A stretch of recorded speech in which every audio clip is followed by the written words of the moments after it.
Hi everybody, welcome back to my channel. My name is Ashish Kumar. आज की इस video के अंदर सर मेरे माइंड में कुछ पॉइंट्स हैं जो मैं सोच रहा था एंड सोचा आप लोगों के साथ डिस्कस करूं सर।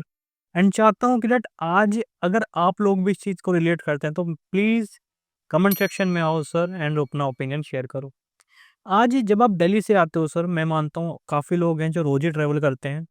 आपने ये चीज़ नोटिस करी कि जो लेफ्ट साइड वाली चीज़ें हैं लाइक डीएलएफ जो कमर्शियल बिल्डिंग है, एक वही चीज़ बढ़िया लगती है सर। अगर आप राइट साइड पे देखोगे तो बढ़िया नहीं लगता है। ओवरऑल डेवलप वो भी है। इफ़को चौक आ गया, उद्योग विहार आ गया, फिर आप रेजिडेंशियल टावर आ जाते हैं।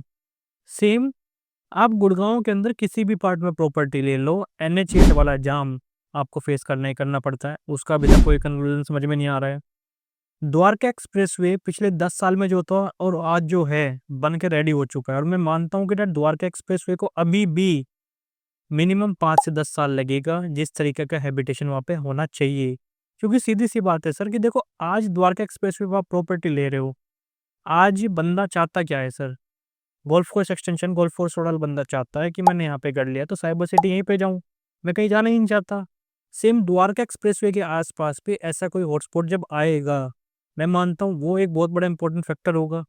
दूसरा, सबसे बड़ी जो पॉइंट आती है ना, जैसे आज लोग कहते हैं, आपने काफ़ी वीडियोज़ देखी होंगी, लोग प्रमोट करते हैं यशोभूमि इज़ कमिंग या Pragati Maidan is coming and और भी काफ़ी सारी चीज़ें वहाँ पे आ रही हैं। बट उन चीज़ों का एक आम आदमी के जीवन में क्या रोल है? उसका तो सीधा है सर कि आज उसको रहने के लिए एक अच्छा घर चाहिए, ऑफ़िस घर से थोड़ा कम डिस्टेंस पे चाहिए ताकि वो ईज़िली ट्रैवल कर सके, कम्यूट कर सके एंड अपना टाइम बचा सके। एंड उसके साथ एक कहीं न कहीं ड्रॉ फैक्टर आता है कि जो वो बेल्ट है ना, वहाँ पे टोल आ गया। वो अगेन एक आम आदमी की जेब पे हिट करने वाली चीज़ है। और इसी के साथ आप एक फैक्टर और जॉइन कर लो कि जितने भी डेवलपर्स हैं मार्केट के अंदर जो आज की डेट में बेस्ट से बेस्ट बढ़िया अल्ट्रा लग्ज़री प्रोजेक्ट लेके आ रहे हैं। मैं मानता हूँ मार्केट के अंदर कोई एक आधा ऐसा डेवलपर वहाँ पे आना चाहिए जो वहाँ पे आके ऑफ़िस स्पेस को डेवलप करे एंड ऑफ़िस स्पेस डेवलप होने से कंपनीज़ वहाँ पे आएँगी व्हिच रिज़ल्ट्स कि द्वारका एक्सप्रेसवे पे आज की डेट में कमर्शियल का बहुत लैक है।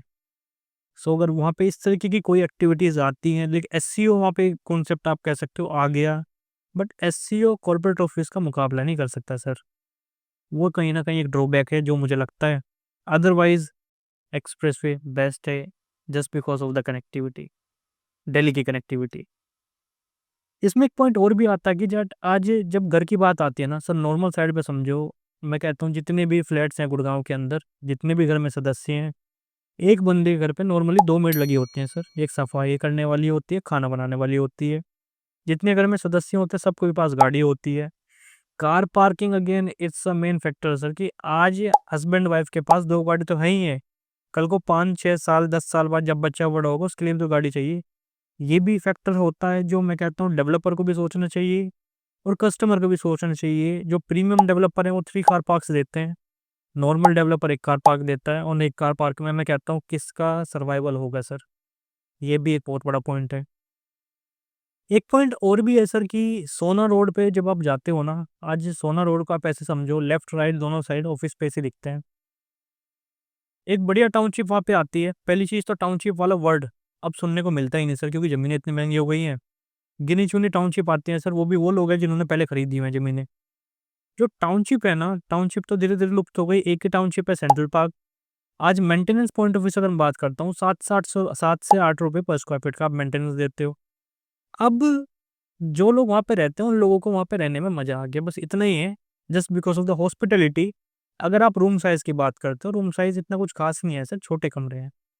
उसी के साथ आप कंपैरिज़न करते हो द्वारका एक्सप्रेसवे पे, आज भी द्वारका एक्सप्रेसवे पे काफ़ी ऐसे प्रोडक्ट हैं, जो हिडन जेम है, जिसमें मैं मानता हूँ कि दैट आज डेंसिटी वाला जो फैक्टर है, आज तो समझ नहीं आ रहा, बट आने वाले टाइम में ये बहुत बड़ा फैक्टर होने वाला है।